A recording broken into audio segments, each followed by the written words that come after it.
Rebekah Roth here again. I wanted to talk about several different things with you that were oddities of the tower collapsing, the lack of proper wing vortex shown on the videos we saw, something hitting the North Tower, along with police radio reports that eyewitnesses were saying they saw someone shooting missiles from the Woolworth building, I believe it was, on the morning of 9/11. There's a lot of questions, and a lot of people tried to make it all make sense from that morning on, because a lot of people saw things that were pretty impossible. Some people grabbed onto the idea of remote control systems being used on those 4 planes. And I'd like to kind of chat that up with you a little bit. Other people thought they used smaller aircraft as drones, that they struck the towers. And I've read a lot of different theories. And I keep going back to the cell phone calls.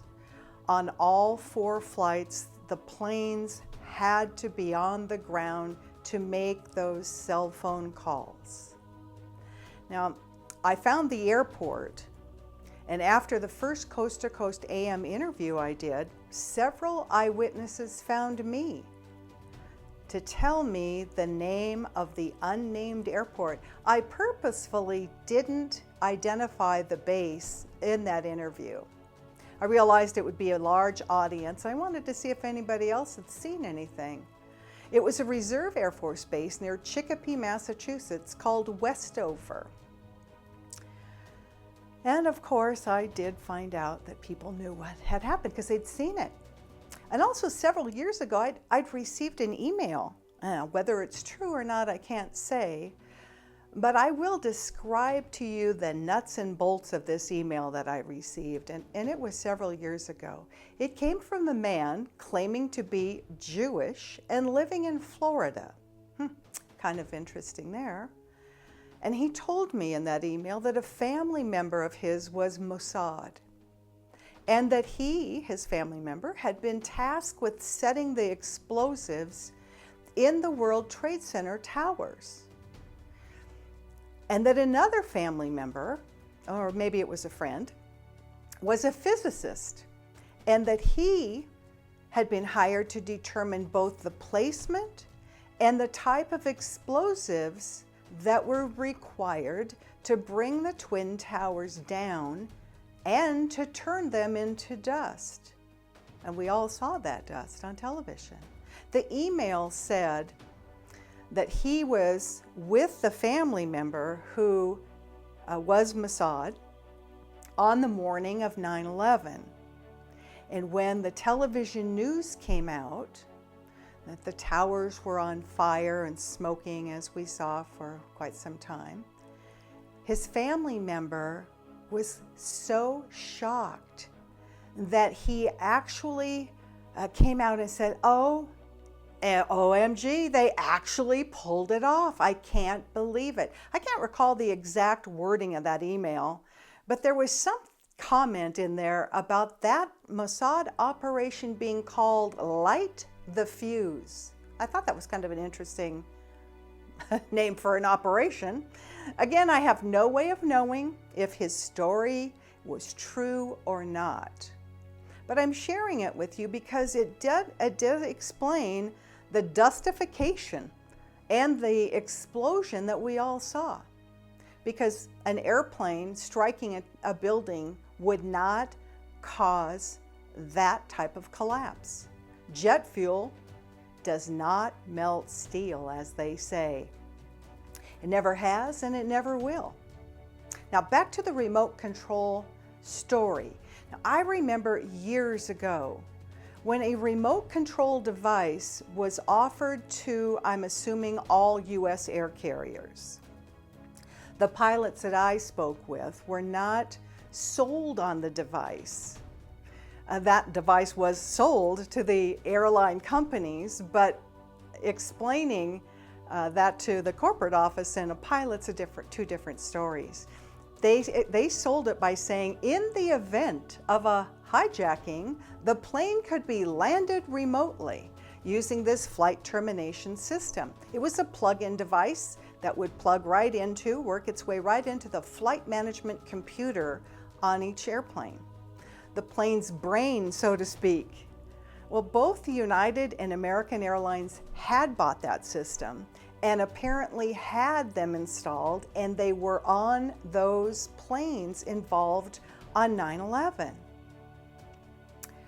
So the problem that the pilots saw with this, and this was their concern when we discussed it, was that the flight termination system, as it was called, when it took over, it eliminated all communication between the flight attendants in the cabin and the pilots in the cockpit. The intercoms didn't work, interphones didn't work. But the flight attendants are the eyes and the ears of the pilots. The pilots can't see what's happening in the cabin at all.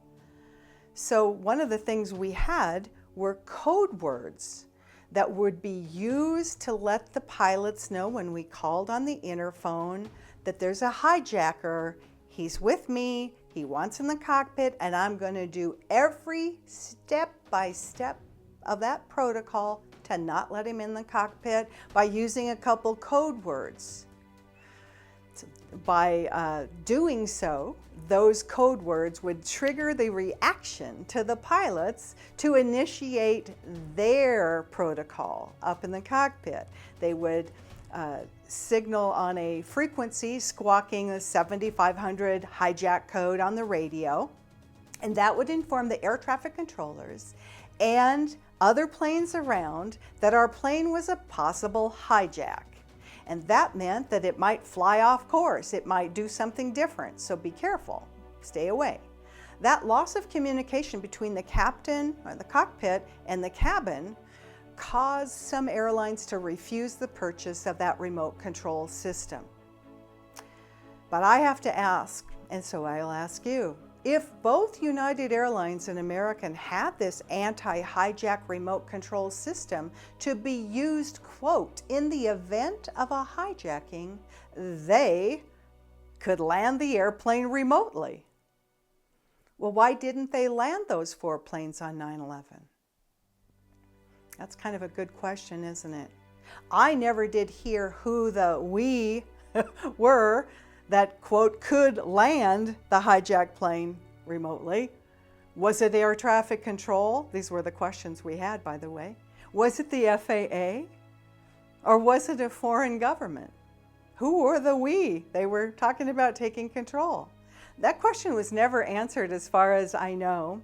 I certainly never got the answer who that we were that could take command and control of a hijacked plane and land it. Mystery. Now, I'm not into explosives. I'm not an expert in explosives by a long shot. But the email I received offers at least some explanation about the explosions we saw in the Twin Towers. We all witnessed something very unusual. And after discussing those explosions, the impossible cell phone calls, all the conflicting details from the flight attendants, and even the possibility of a remote-controlled substitute plane being used, something maybe smaller, with several different airline pilots, some of which had even flown with the airlines that were involved that day. Some of the aviators that I spoke with were leaning toward the pilot's involvement in what was quickly becoming to appear to be somewhat of a hoax. It was reported to me by more than one pilot that from those 2 airlines that they had actually witnessed some of the 9/11 pilots still alive after 9/11. I wrote their story in my 4th novel, Methodical Exposure. It's pretty chilling, and I guess now you know some of what was exposed in that book. After this discovery, all of the pilots were convinced that the flight termination system was not involved in that operation. And yes, those pilots were distressed. Some of them were in fear about that finding. So keep your seatbelts fastened. There's a lot more to this 9/11 story and what really happened that day.